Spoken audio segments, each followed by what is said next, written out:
So ఇప్పుడు వరకు జరిగిన 4 క్వార్టర్ ఫైనల్స్లో 3 క్వార్టర్ ఫైనల్స్ మనం అనుకున్న ఆడ్స్ అండ్ ఈక్వేషన్స్ మ్యాచ్ అయ్యాయి and V one close to 400 crores. But the 4th quarter final which was between గనీ and Sohel Khan మనం అనుకున్న ఆడ్స్ అండ్ ఈక్వేషన్స్ వర్కౌట్ అవ్వలేదు అండ్ ఎక్స్పెక్టేషన్స్ రివర్స్ అయ్యాయి. వి లాస్ట్. అంటే ఎంత పోయింది? సే approximately 100 crores. 100 తోపిందంటే Eshwara. Ishwar sir, going forward the stakes are going to be 5 to 10 times higher. It is semis and finals.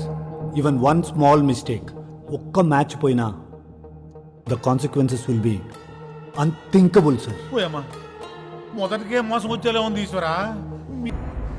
Opponent కి chance ఇవ్వకుండా ring మొత్తం move అవుతూ ఉండు ఇలా.